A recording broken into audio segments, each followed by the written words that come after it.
Shalom, family. Tonight, we remember. This isn't just history. This is his story. Written in blood, carved in stone, and sealed in prophecy. Because before we can walk in inheritance, we must first recover our memory. The Most High told us plain in Deuteronomy 32 and verse 7. Remember the days of old. Consider the years of many generations. Ask thy father, and he will show thee. Thy elders, and they will tell thee. Remember the ships. Remember the chains. Remember the rise and the fall, the glory and the captivity. Because every part of it, every exile, every scattering was written long before we lived it. In Baruch chapter 2 verse 30. For I knew that they would not hear me, because it is a stiff-necked people.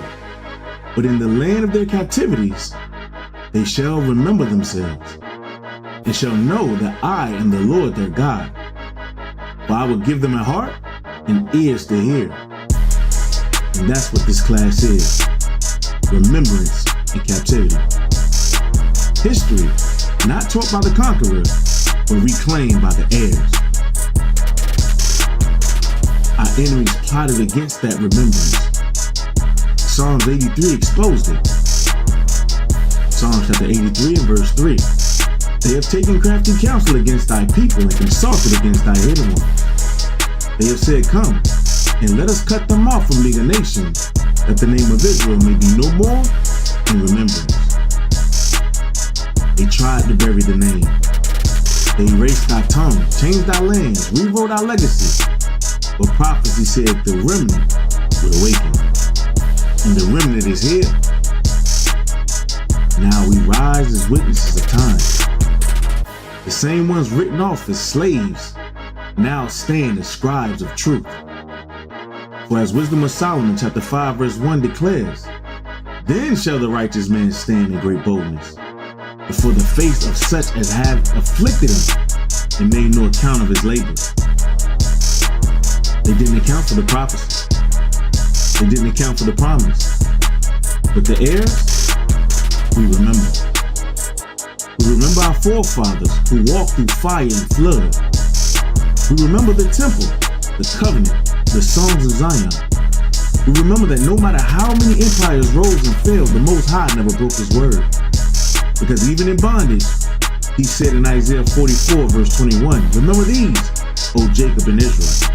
For thou art my servant, I have formed thee. Thou art my servant, O Israel. Thou shalt not be forgotten. Forgotten by man? Yes. Forgotten by God? Never. So tonight, as we open up the scrolls of history, we do it not as victims, but as heirs. Heirs reclaiming what the world tried to erase. Heirs piercing back together the mosaic of truth.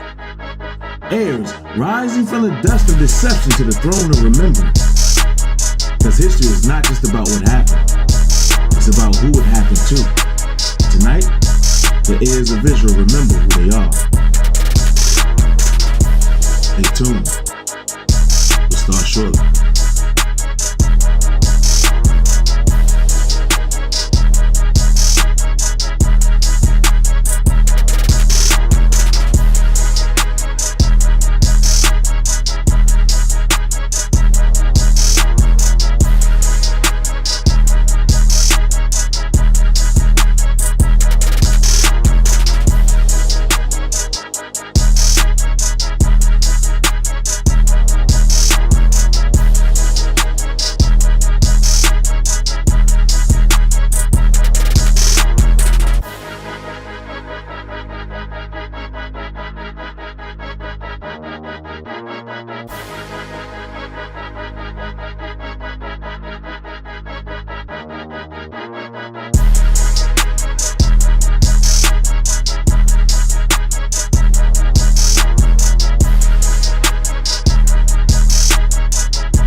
Shalom, family. Peace and blessings. Peace and blessings. Welcome to Thursday's class. We're going to get started here in a moment. Pray you brothers and sisters are doing all right. Shalom, shalom. Peace and blessings, y'all. Peace and blessings. Let me get my glasses right, my spectacles right, because y'all know I can't see. All praises. There we go. I can see something now. I can see something. Shalom, Sister Chanel, Brother Judah. Peace and blessings. Good to see you, brothers and sisters on. Hope everybody's doing all right. We'll get started here in a moment. All praises. Welcome to Thursday's class. Of course, on Tuesday, we discussed murder prophetically. Thursday, we're going to jump into it historically, right? And then again on the Sabbath, we're going to bring the summation of it all. The key I want everybody to understand from this topic this week is murder starts in the heart. Okay, the intent of the heart. That's where it starts. Your intent hardens your heart, right? And then in your mind, it organizes violence in such a way that you can't help but commit the act or action, so to speak. So we're gonna talk about it today. When I get a thumbs up, let me know we got good audio and good video. We're gonna go and send up prayers.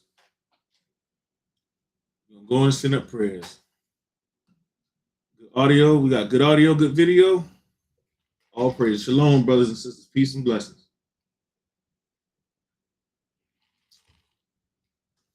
As soon as I get the thumbs up, we're gonna get going, man. Shalom. Facebook, YouTube, good. All right. Let's go and send up prayers. Everybody, let's stand. Let's face the east. Sisters, cover your heads. Brothers, uncover your heads. Israel, blow trumpets.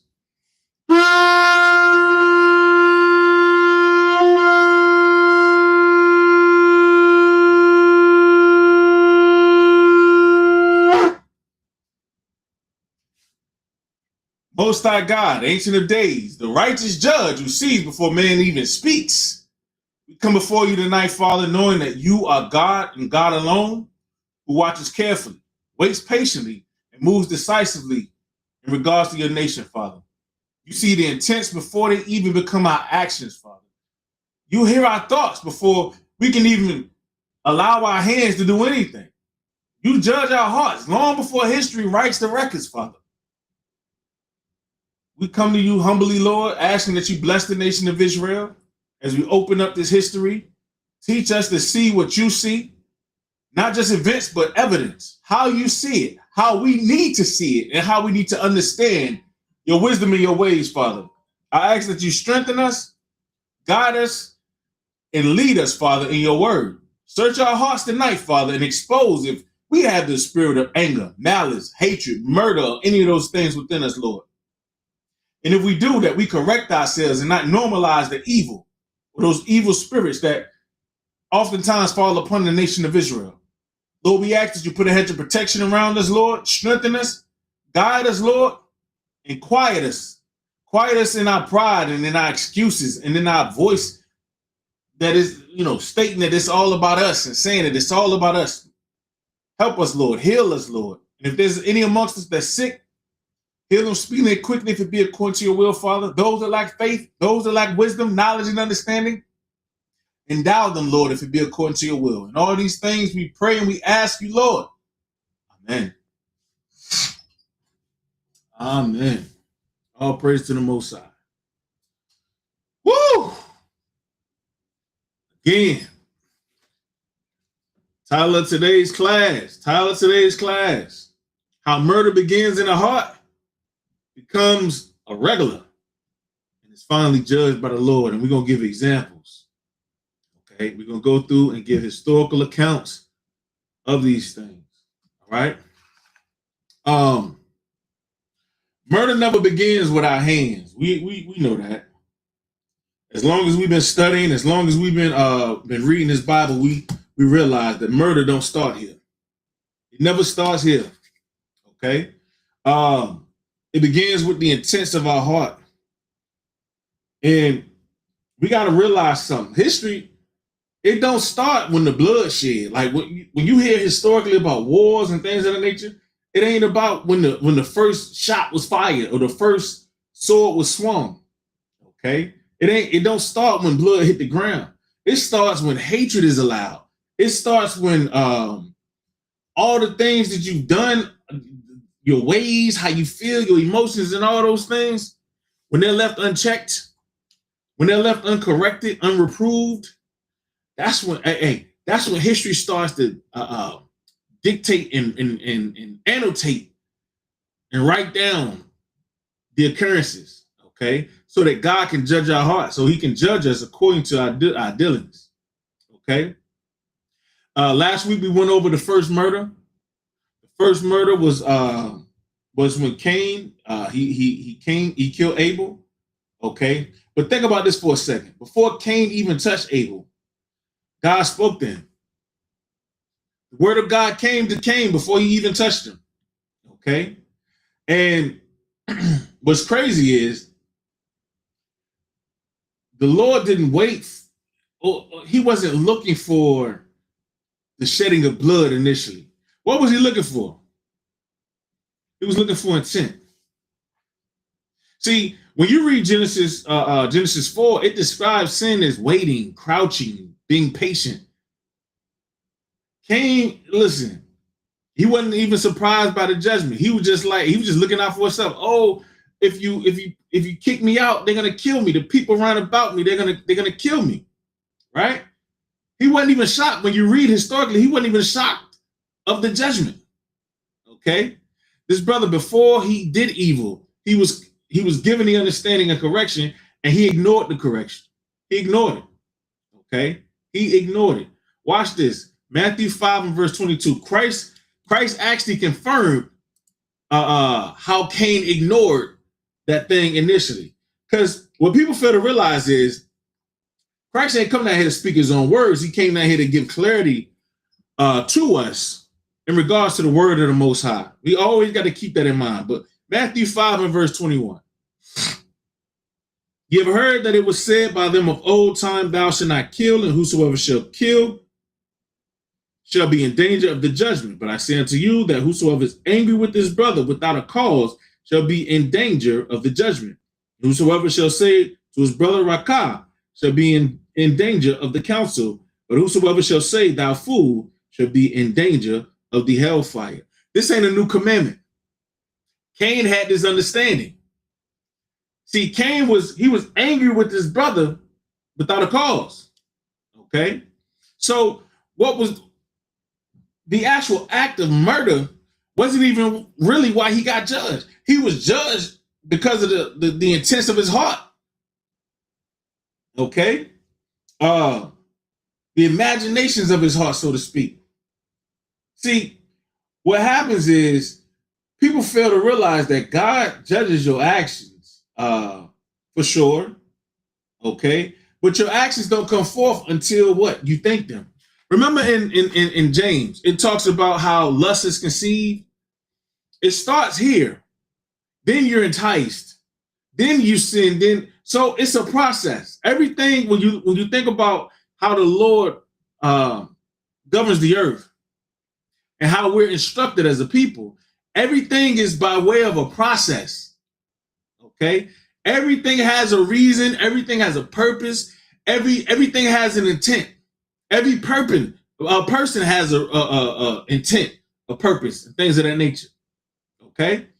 But what happened over time and what continues to happen today while we still, like, we grew up fighting each other, hating each other. We grew up killing each other, shooting each other, murdering each other. We grew up with these types of spirits that was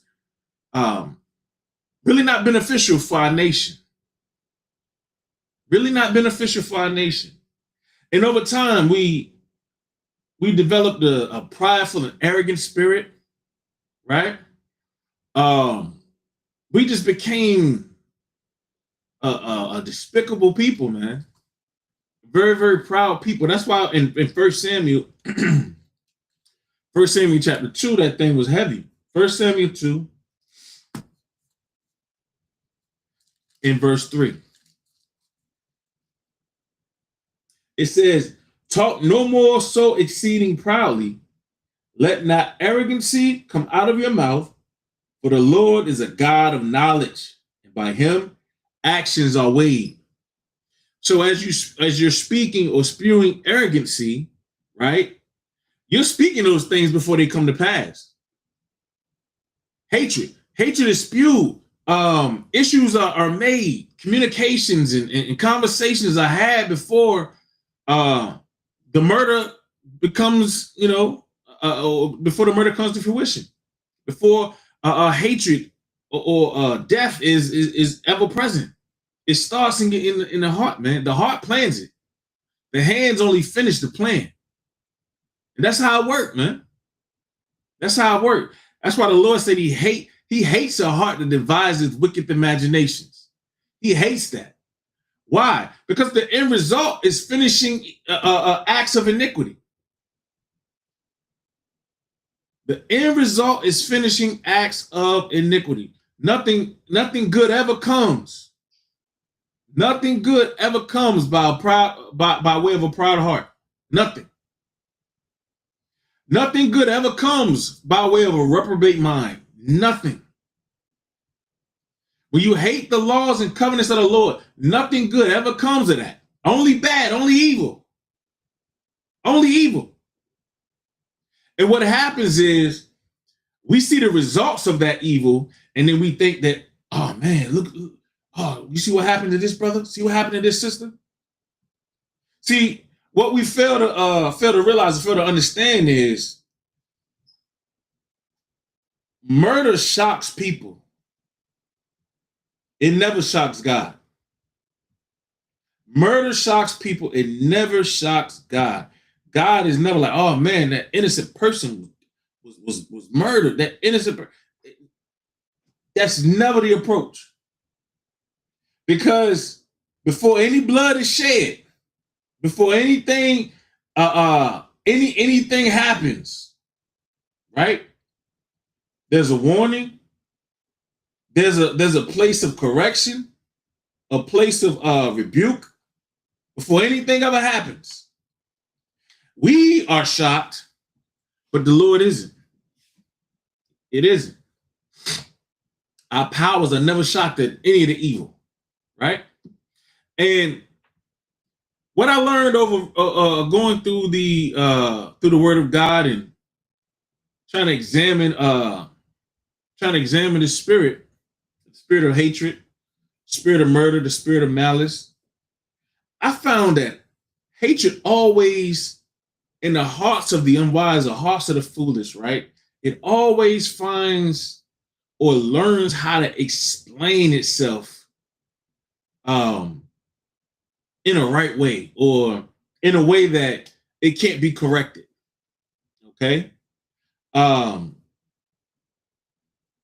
the point where the intent of the heart is actually like looking for permission. Like they'll make an excuse to say, see, I hate this person. And then before the fruits of the hand come to fruition, what will happen is they'll look for the excuses. Remember, the Bible says a simple man would never be reproved. He'll make an excuse according to his will. So the will of the person is to want to murder their brother, murder their sister. That's the will of that person. And what they'll do is they'll learn how to explain away or how to justify their thoughts or their actions or what they did. Okay? But as we go through this issue, I want y'all to understand, when someone is hated, it always starts with a thought. The thought is first. Before the hands even move, before any blood is shed, it starts right here. It starts right there. Watch this. Look at Esau. Genesis 27. Genesis 27 in verse 41.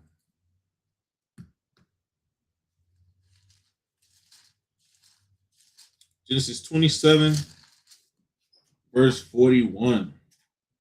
And Esau hated Jacob because of the blessing wherewith his father blessed him. And Esau said in his heart, the days of mourning for my father are at hand.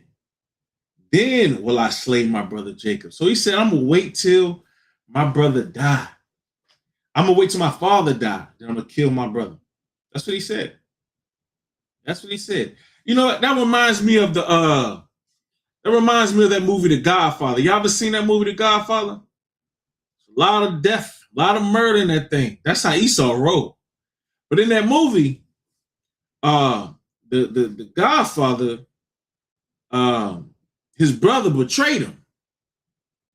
And he said, as long as my mother lives, nobody's to touch her.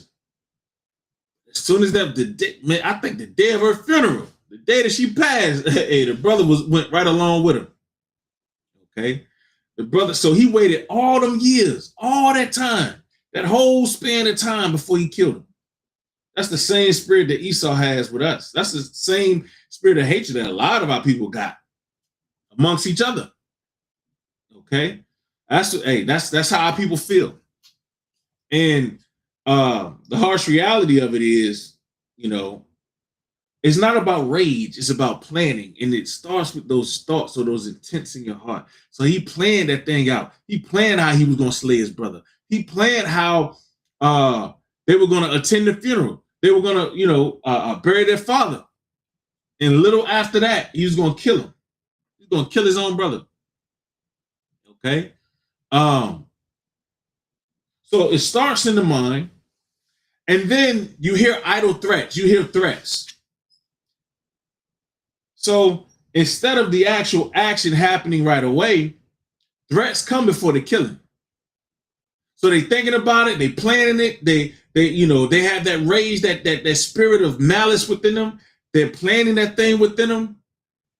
Then the threats start coming out. Y'all better be careful when people say things. When people say things, man, oftentimes, we might think of them as jokes, so we might, think about what people say or mention, or they might even be laughing when they say it. They might say it in a joking manner or things of that nature, but it could be serious, because I understand the murderous intent of killers, murderers, things of that nature. Threats always come before the killing. Always. Okay?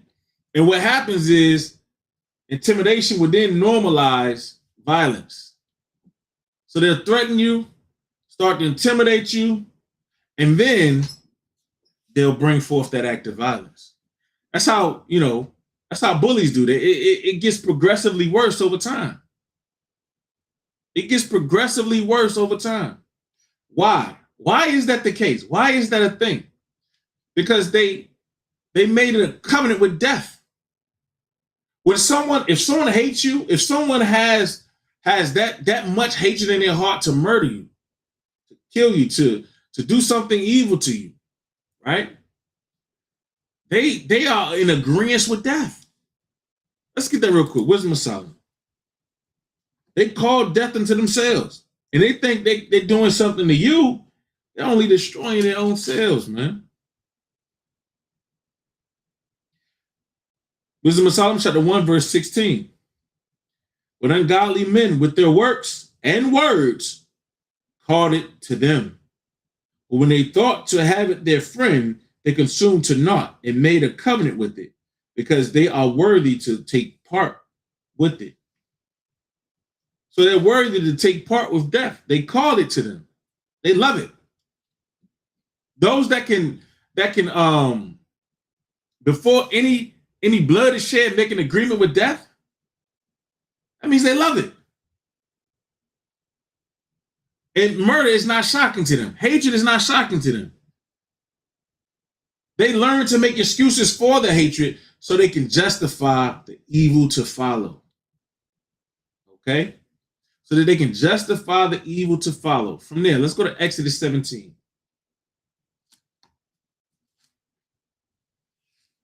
Exodus 17 and verse 4.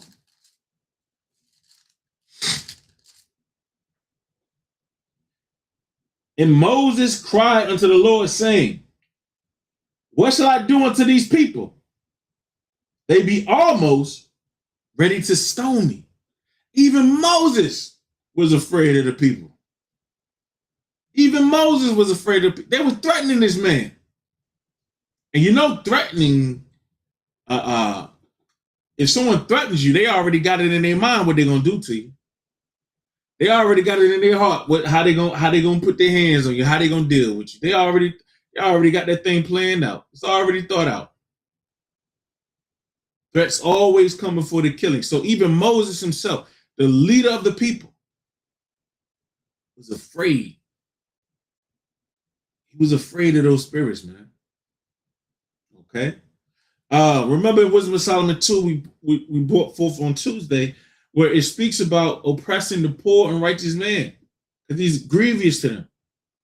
Righteousness exposes guilt, man. They can't stand being guilty, feeling guilty, right? And the response to the guilt is violence. It's always violence, always. And believe it or not, once they justify their evil, once they justify their ill intent, right? Violence no longer feels wrong to them. That's why someone can hurt someone and don't even think about it, don't even cry about it, don't even feel no way about it. It gets to the point once their intentions are solidified, right? Violence ain't wrong in their eyes, and now it feels like it's necessary for them to kill. It's necessary for them to hate. It's necessary for them to murder. That's the point that it gets to. Okay, that's the point that it gets to, and when someone gets to that point, or when somebody get to that level and have that level of hatred, that level of malice within them, it's no helping them, man. It's not really anything that you can do, because first and foremost, they're going to justify that evil or that hatred. Okay, they're going to justify that thing. But as we talk about killing, as we talk about murder, as we talk about taking a life, sometimes God disguises his motives in that thing. Sometimes he disguises what he wants within those actions, right? Like when Christ was murdered, his actions was disguised in that thing. You got to keep that in mind. Okay? Not all killing is murder, but all killing is judged by why. Why was this done? Why did they do this? What was the motive? What was the intent? Okay? What was the intent? So we're going to go through a few examples, and we're going to talk about the intent. We're going to talk about the why. Okay? We're going to talk about the why. Genesis 34 and verse 25. Genesis 34 and verse 25.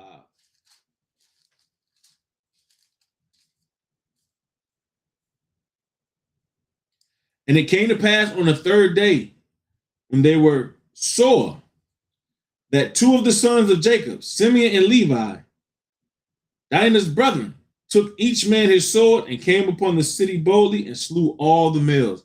When they raped their sister, they had rage in their heart. They were mad. They couldn't control themselves because their sister was raped. So they devised a plan. They said, okay, you want to marry our sister? You defiled her. So the law is that you marry her. You want to marry her? Okay. All you men got to get circumcised. Knowing that during that time, during the circumcision, it made the men very, very weak. Made them weak. Okay. So these two brothers, Simeon and Levi, they went throughout the city boldly, killing every one of those heathens that defiled their sister. Was that rage that was without restraint? Was it justified? You better believe it. You better believe it. Okay. Jump over to Genesis 49 now. Genesis 49 and verse 5.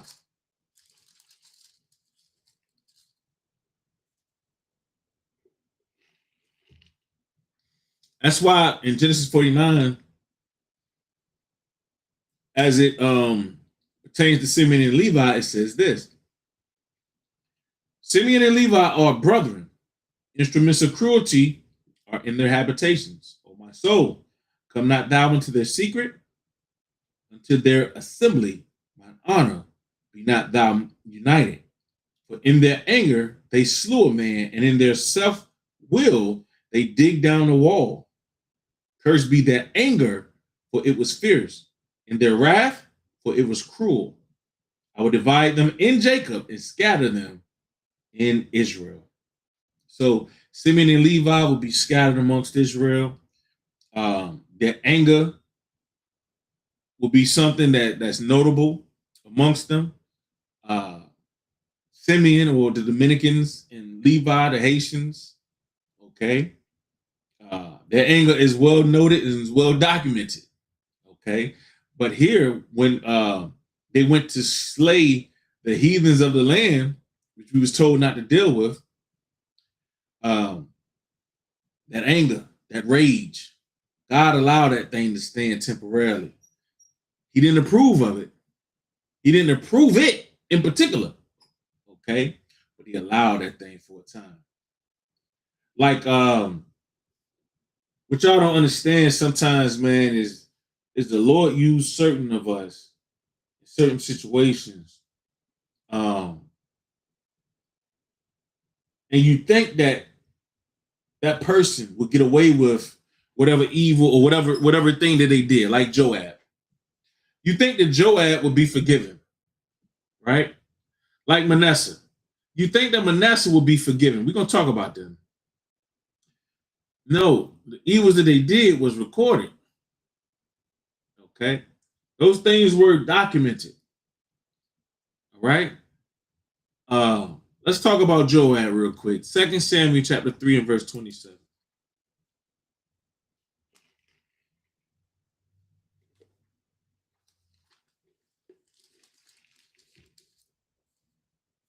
Second Samuel chapter 3 and verse 27. And when Abner was returned to Hebron, Joab took him aside in the gate to speak with him quietly, and smote him there under the fifth rib, that he died for the blood of Asahel, his brother.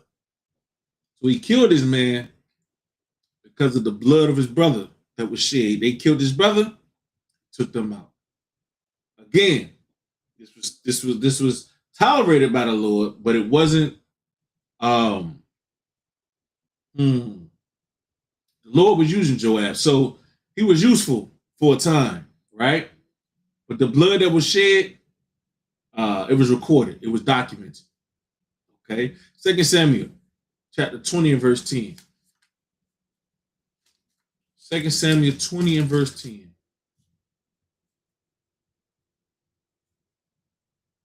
But Amasa took no heed to the sword that was in Joab's hand. So he smote him there within the fifth rib, and shed out his bowels to the ground, and struck him not again, and he died. So Joab and Abishai, his brethren, pursued after Sheba, the son of Berechiah. Okay.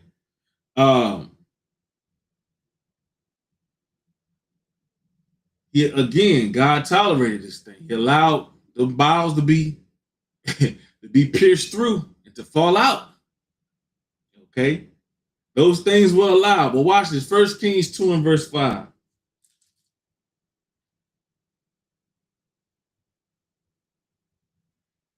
1 Kings 2 and verse 5. Moreover, thou knowest also what Joab the son of Zeruiah did to me, and what he did to the two captains of the host of Israel, unto Abner the son of Ner, and unto Amasa the son of Jether, whom he slew and shed the blood of war in peace, and put the blood of war upon his girdle that was about his loins, and in his shoes that were on his feet. So this brother was killing, murdering during the time of peace. Murdering during the time of peace. It was allowed. It was tolerated, but it was documented. Tolerated but documented. And that's always how the Lord deals, man. That's always how the Lord deals. And he uses everybody serving a purpose. I need y'all to realize that, man. Everybody serves a cause and serves a purpose. Everybody. Abimelech. Okay. That dude became a mass murderer, didn't he? Became a mass murderer. See, but all murder ain't bad. Watch this. Phineas. Numbers chapter 25. Numbers 25 and verse 1. All murder is not created equal. Sis said, I'm dealing with my son's narcissistic father, and this man is trying to kill me. Switch my passwords and steal what is mine under my name. You are correct. Oh wow. Get out of there as soon as possible. Like a kite. Sounds like a dangerous situation there. Numbers chapter 25 and verse 1. And Israel abode in Shittim, and the people began to commit whoredom, the daughters of Moab. They called the people into the sacrifices of their gods, and the people did eat and bowed down to their gods. And Israel joined himself unto Baal Peor, and the anger of the Lord was kindled against Israel. And the Lord said unto Moses, take all the heads of this people, and hang them up before the Lord against the sun, that the fierce anger of the Lord may be turned away from Israel. And Moses said unto the judges of Israel, slay ye every one his men that were joined unto Baal Peor. Behold, one of the children of Israel came and brought unto his brethren a Midianitish woman in the sight of Moses and in the sight of all the congregation of the children of Israel, who were weeping before the door of the tabernacle of the congregation. And when Phinehas, the son of Eleazar, the son of Aaron the priest, saw it, he rose up from among the congregation and took a javelin in his hand. And he went after the man of Israel into the tent and thrust both of them through, the man of Israel and a woman through her belly. So the plague was stayed from the children of Israel. And those that died in the plague were 24,000. And the Lord spake unto Moses, saying, Phinehas, the son of Eleazar, the son of Aaron, the priest, have turned my wrath away from the children of Israel, while he was zealous for my sake among them, that I consume not the children of Israel in my jealousy. So the death, the murder of the rebellious and wicked Israelite and the heathen that appeased the anger of the Lord, he was pleased with that thing. He was happy. He was ecstatic that somebody had zeal. Somebody showed some kind of love and reverence for the Lord, man. Okay? And look, Phinehas didn't start the judgment. Remember, the command was slay ye every one his men. Slay ye every one his men. And those heads were hung high to the sky. But this brother, his zeal stopped the death from amongst us. He interrupted our destruction because of the zeal of that one man. All praise to the Most High. So God rewarded him. He rewarded him, honored him.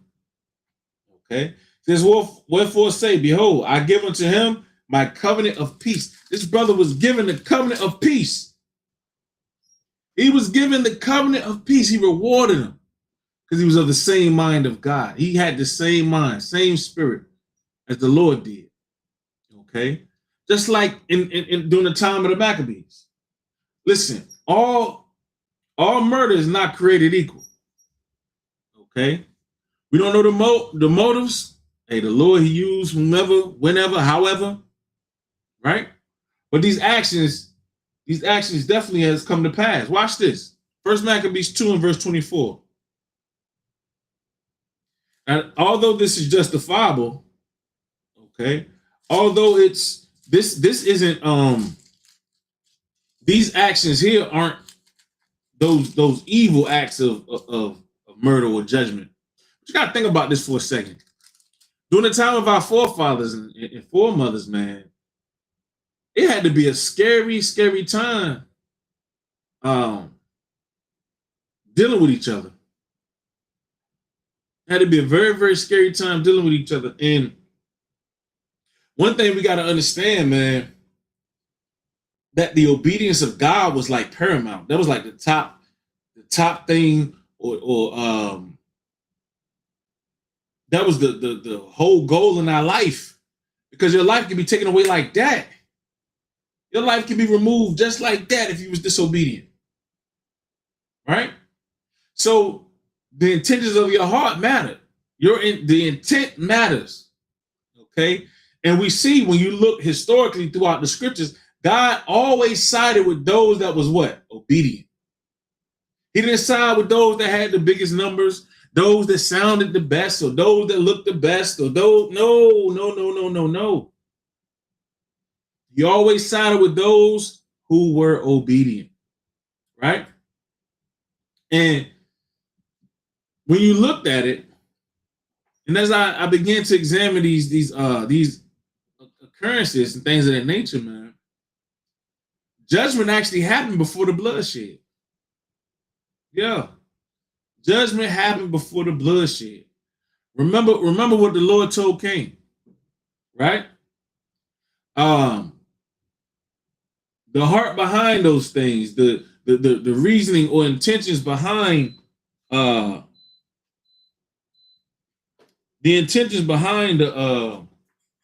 murder, the hatred, those are the things that was already judged. It was like it was premeditated, man. It's like it was premeditated. People hate you sometimes before you can even do anything to them. That spirit is on them before you listen, before you can do anything. It's like, I don't know, man. It's weird. You can meet somebody for the first time or they can hear about you and hate you and want to kill you. And it was very, very dangerous during the time of our forefathers. Because it was being justified. Murder was being justified. Murder was a policy. It was a policy then. Okay? But again, as we read here, all instances aren't bad. First Maccabees chapter 2 and verse 24. It says, which things when Mattathias saw he was inflamed with zeal? What did he see? He saw our people being put to death. He saw our people consenting to the commandments of the king, whereas they were offering swine's flesh and different things on the altar and things of that nature. He saw our people turning away from the laws of God and how our forefathers walked. Saw all those things, right? It says, in this instance, he's seen his people being put to death. You think that's a good look? You think he that was all right? Or he felt that was okay? Not at all. Not at all. Verse 20, I'm going to read 23. Now, when he had left speaking these words, there came one of the Jews in the sight of all to sacrifice on the altar, which was at Modin, according to the king's commandment. Which thing when Mattathias saw, he was inflamed with zeal, and his reins trembled. Neither could he forbear to show his anger according to judgment. So his anger, that spirit of hatred or murder was in regards to his sin. It wasn't in regards to something that was unfounded or he was upset or angry for no reason. No. He had that spirit, that spirit of zeal upon him, right? Because he understood how evil this man was. He understood how evil and how widespread sin could reach if people even seen or witnessed the things that this man was doing. Right? Verse 24. I'm sorry. Which thing when Mattathias saw, he was inflamed with zeal, and his reins trembled. Neither could he forbear to show his anger according to judgment. Wherefore he ran and slew him upon the altar. So he ran to this man and he killed him on the altar. But this man was thinking to defile the altar of God, he killed him. All murder All all killing is not created equal. Okay, all killing and murder is not created equal. Verse 25. Also, the king's commissioner who compelled men to sacrifice, he killed at that time, and the altar he pulled down. So he killed them, pulled the altar down. Okay, and he pulled it down so that our people wouldn't think to try to defile that thing. Thus dealt he zealously for the law of God, like as Phinehas did unto Zimri, the son of Salom. So the zeal that Judah Maccabeus had was the same zeal that Phinehas had to stop the evil, okay? To stop the madness from amongst Israel. And why was he not judged as a murderer? Well, y'all got to understand the why. Intent matters, doesn't it? God always sides with obedience. He always gonna deal with those brothers and sisters that are obedient to his word. Jael, Judith, you understand? The mighty men of David himself, like the Lord will always side with them. Why? Because they was in righteousness. They shed blood for their people, for their nation. Okay. And this brother right here, his zeal, God judged the heart. He judged the heart behind that murder. He judged the heart. He didn't judge murder itself. He judged the heart of that man. He understood the zeal of him. Okay. And what's crazy, during the time of one of our initial captivities in the time today, okay, the intentions of our people is to murder, is to hate. That's all we know. That's all we've learned, man. That's all we've learned. We're still following Egypt today. Killing your children. You know when you kill your children, you're following the Egyptians. That's one of their customs. That's one of their systems that they implemented. What happened? They calmly ordered the people. They legalized and made a decree that every child amongst a certain age, you had to kill him. The mother and father had to do it. You had to kill your children. So they would take them and raise them up for a year, give them suck, and they end up trying to kill them, man. That's true today. How many of our brothers and sisters have killed their children? Some of them stop them before they can even come out the womb. That's crazy. They want to get you before you can even come out. I remember in high school, man, there was this one girl. She had got herself pregnant. She didn't know what to do. She didn't want to tell her parents. She took a coat hanger and shoved it as far up herself as she could. Killed the baby. Almost killed herself. And she was out of school for quite some time. We found out what happened. We was like, oh my God. She had that murderous spirit, and it was out of fear. So that spirit of hatred, that spirit of murder comes in many different forms, and it comes upon our people in many different ways. That's why you got to be guarded. You got to protect yourself. Got to protect yourself. Okay? But as we read earlier, all praise to the Most High, some accounts where it's warranted. Some accounts where, it's needed. Okay? During the time of the Maccabees, it was needed. It was warranted. It was actually even lawful. It was according to the commandments. Okay? Now, not as much. Not so, but I digress.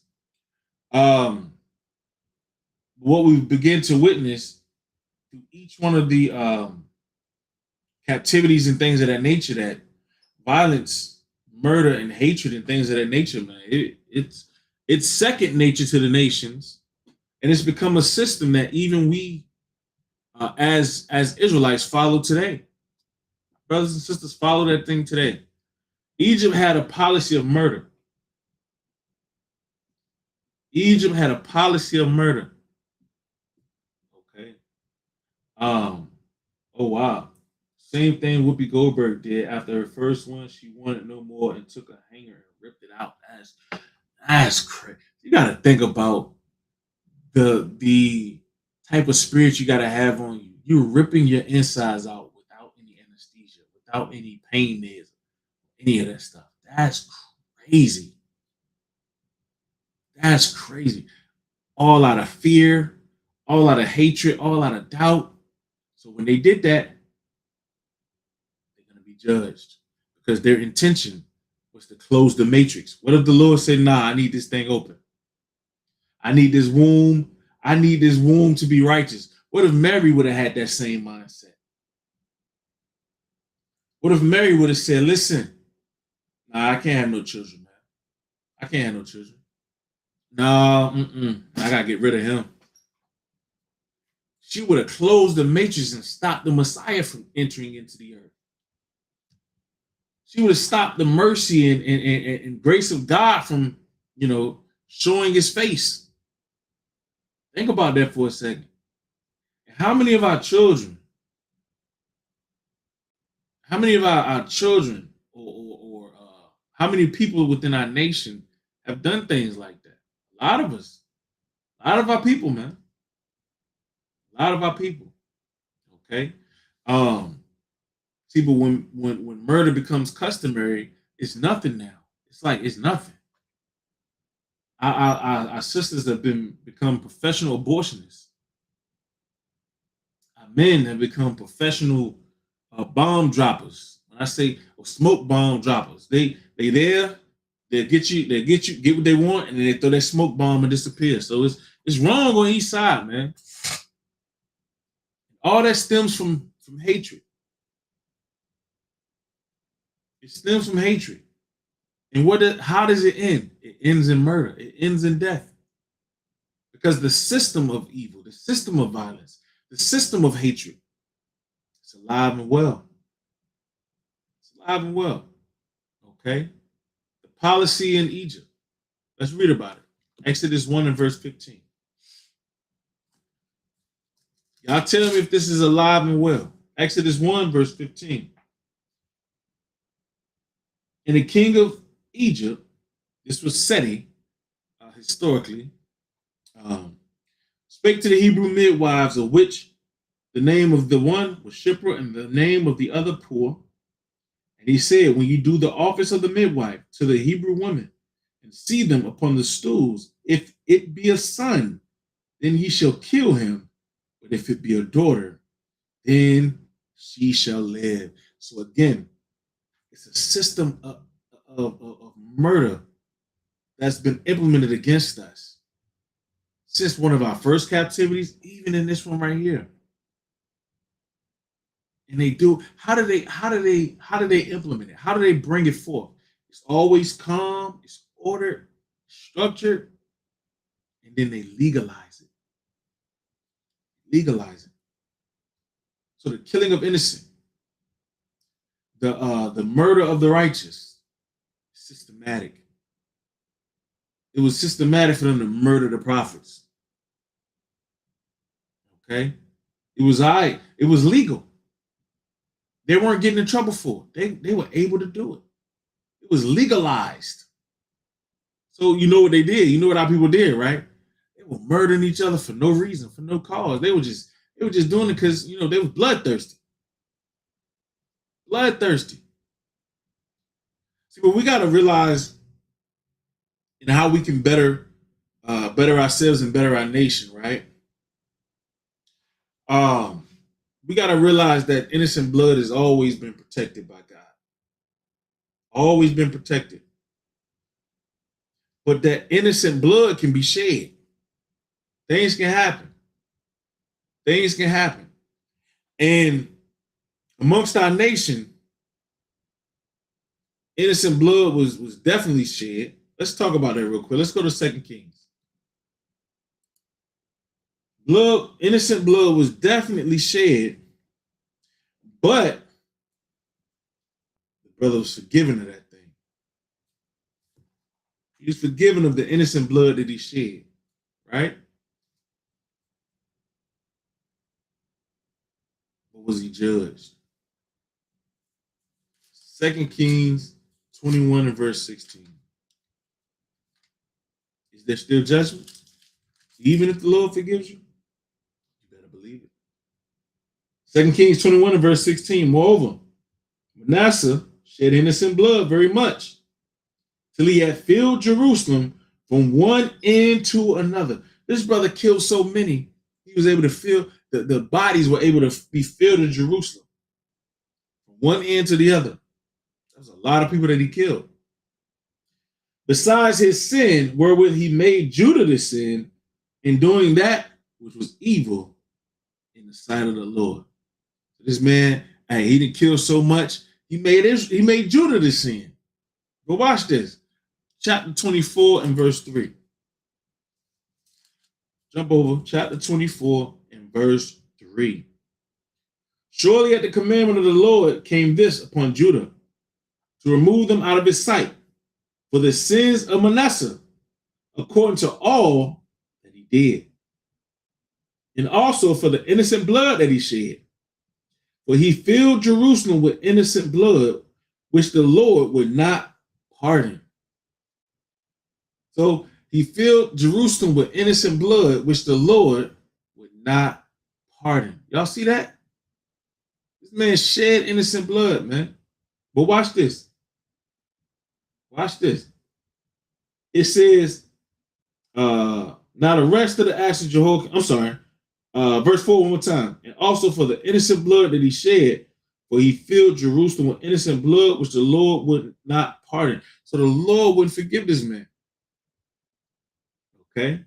Now we can be forgiven. If you committed murder, if you committed acts of murder, this sounds like some serial killing right here. I don't know. Hey, right, he's a professional killer. I don't know if y'all know, this sounds like a serial killer. It said he killed from one end up to Jerusalem to the other. He was killing his own. He was killing his own. See, but what we fail to realize when we read stuff like this, it was legalized. It was calm. They were professional. Okay? When it came to taking their people out, man. They were professional. That's some scary stuff right there, man. That's some scary stuff. Okay? Men were so upset with Paul. The leaders, the elders, they were so upset that those that were in authority or those that were in power, they was allowing all kinds of evil. They were allowing all kinds of unrighteousness. Murder wears a robe. Murder looks like a leader. So a lot of murder was left unchecked. A lot of evil left unchecked. But God, hey, he has the final say. He has the final verdict. He is the final judge, as we outlined in the classes a few weeks ago in regards to the order in the heavens. Okay, the court order in the heavens. But what you read and what you see within the scriptures oftentimes is the leaders always lack, man. The leaders are always wrong. The leaders, those that's wearing the robes or those that's wearing the badge of leadership, right? They're oftentimes the most wrong that you can find. They're oftentimes the most wrong people that you can find. But how do people look at them? How do people think about them? They will look at this professional killer and say, man, he's a professional. They'll be calm and justify that thing. The leaders of the people, they won't say anything. They'll let all manner of evil just happen. That's what's wrong with our nation. That's what's wrong with our people. Where the leaders at? Where are the leaders? Where are the gates? by which we should be judged. What are those things at, man? Non-existent. But watch this. Acts 23, verse 12. And when it was day, certain of the Jews banded together and bound themselves under a curse, saying that they would neither eat nor drink till they had killed Paul. So again, it started here. Before any blood was shed, that intent, that hatred, it started here. They said, you know what? We're going to vow a vow. We're going to enter into a covenant. We ain't going to eat nothing till Paul is dead. Verse 13. There were more than 40 which had made this conspiracy. So it was more than 40 of them. And they came to the chief priests and elders. I see that? So not only did they keep their vow amongst themselves, amongst the foolish, they went to the chief priests and elders, the ones who's supposed to correct them, the ones who's supposed to nip it in the bud. But chief priests and elders allowed them to be murderers. And they came to the chief priests and elders and said, we have bound ourselves under a great curse, that we will eat nothing until we have slain Paul. So they told him the vow. They said, until we kill this man, we ain't eating nothing. We fasting until he dead. Now, therefore, ye with the council, signify to the chief captain that he bring him down unto you tomorrow, as though you would inquire something more perfectly concerning him. And we, whatever he come near, are ready to kill him. So he's including the chief priests and the elders in their plot to kill Paul.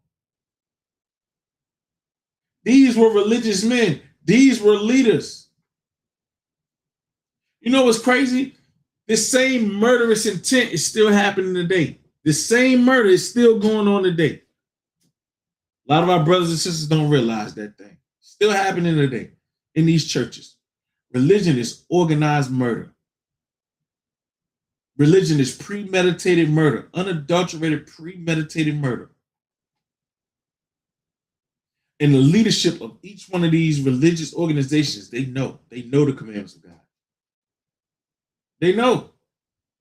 See, but in instances like this, you see that God, he steps in before any blood is shed. Before Paul was able to be put to death, they got him up out of there. They got him up out of there. Okay? Murder begins in the heart. God warns that, the heart is despicable above all things and desperately wicked. Who should know it? God waits on the heart. He does. He waits on our reactions. How are we going to conduct ourselves? The Lord's waiting on that thing, man. What manner of person are you? Are you a murderer? You have that spirit of hatred in your heart? Or are you protecting and guarding your spirit to ensure that you're doing nothing but righteousness? See, what happens is when the heart refuses correction, what follows? What comes next? The hands follow. That's when they begin to act. And then God answers. Whether it's good or bad, Most High God gonna answer that thing. Because he hears your intent long before he hears blood, sees blood, or shares blood. The Lord knows what your intentions are. If you have a spirit or seed of bitterness or root of bitterness within you, and you hate your people, and you don't want nobody around you. You don't want nobody dealing with you and things of that nature. That's an evil spirit right there, man. That's an evil spirit. Okay? What happens, again, people get too comfortable with hatred. They get too comfortable with murder. Murder, it begins in your heart, becomes a regular thing. It becomes a regular thing. So the accounts that we've seen, it was regular. Think about how regularly brothers and sisters were murdered during the Old Testament. Think about how regular that was. It begins to be so regular that It doesn't affect you like it used to. Hatred is so regular amongst our people, it don't even affect. Like somebody can hate us and we'll just walk by. It don't even affect you. That's how it you know what I'm saying? It don't affect us like it used to. Why? Because we're comfortable. It happens so often. Our minds ain't right. Our heart is off. Okay? Hatred is now normalized. Well, it was normalized amongst our foreparents too. Nothing new under the sun. None of these things are new. None of them. Joab trying to seek that violence for power. Abimelech, he's a mass murderer. Manasseh, a mass murderer. Okay. Phineas, a murderer, but in righteousness. Right? I gotta think about that. Gotta think about it. Okay. But as you see, as you read the scriptures, man, you see how the Lord intervened in different situations, which is beautiful. Which is beautiful. He didn't allow Paul to die right then and there. Paul still had some work to do. Just like some of you brothers and sisters. He ain't gonna allow you to just die. Okay. Yeah, he got a lot of work for each and every one of us to do. So Lord's will, we get the job done, man. We get it done in righteousness and holiness according to the scriptures. It's important that we do, because when the spirit of hatred or murder, or when the spirit of anger, okay, when that thing is brought forth, God warns the heart. He warns us. He corrects us, right? And he waits to see how we're going to react. Just how we're going to react. And the moment that, we reject counsel, we reject the laws of God, the moment that we move in the spirit of fear, the moment we start having these knee-jerk reactions to certain things, that's when our hands follow. That's when we then commit the acts of iniquity. It starts here, but it ends here with those hands. It ends with those hands. Okay. So again, you got to understand, the Lord, he hears the intents of our heart long before any blood is shed. Long before that, man. Okay. And understanding that, it makes it even more clear where murder starts or where hatred starts, right? When your intent, it hardens, when the violence is organized, and then when God answers your blood, he requires your blood, and that's gonna be a scary time. It's gonna be what they call scary hours. That's gonna be some scary hours right there, man. Scary hours, especially when the Lord is reading back to you what your intentions were. If you don't have the intentions of Phineas, or the intentions of the Maccabees, or the intentions of Judith or Jael, or the intentions of Deborah, if you don't have the intentions of the righteous, you're in some trouble. You're in some trouble, man. Okay? I'm going to end it on 2nd Ezra chapter 7 and verse 30. 2nd Ezra chapter 7 and verse 30.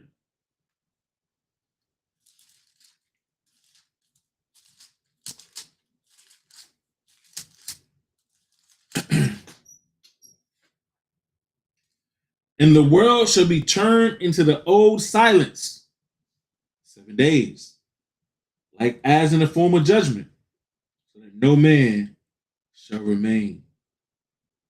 So the earth, the world, is going to be turned back as it used to be. We're not going to study war no more, violence and all those things shall be removed. The world is going to return back as it used to be. Right?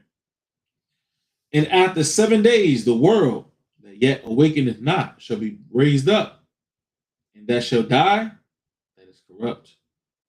And the earth shall restore those that are asleep in her, and so shall the dust, those that dwell in silence, and the secret places shall deliver those souls that were committed unto them.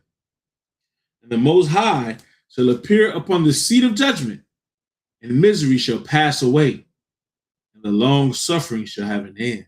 So no more misery, no more long suffering, no more mercy, no more mercy. Okay. It says, but judgment only shall remain. Truth shall stand, and faith shall wax strong. And the work shall follow, and the reward shall be showed, and the good deeds shall be of force, and wicked deeds shall bear no rule. Y'all see that? All these things are going to come to pass. All these things are going to come to pass. Okay? And the Lord is going to recompense the whole earth at the conclusion of these things. The whole earth. Okay? And remove that spirit of hatred from your mind, that spirit of murder from your hearts. Remove the ability, okay? The ability to fall into confusion and things of that nature. The ability to fall into sin and lust. Those things shall too also be removed. And everything is going to be returned back to the days of old, as we just read. And we need that. We need that thing, man. We need to go back to where the law, where you could be put to death. We need to go back to that. You could be stoned with stones. Not so the wicked can take advantage of it, but so that, you know, that piece of accountability can be brought forth again. That fear can be removed from death and all those things, you know? We gotta, you know, as the scripture says, we gotta cleanse ourselves, not with nitrate or washing ourselves with soap, but be renewed in the spirit of our mind, because we gotta understand where this murderous spirit, although we've seen examples, good or bad, where the murder starts, and that's in your heart. So we gotta change our minds. We gotta come back to this understanding, man. We gotta, as newborn babes, desire the sincere milk of His word. That's what we must do. Okay, that's what we must do. So I pray, class was edifying today. I pray the examples were clear, and understanding was brought forth. Are there any questions before we close out? Any questions?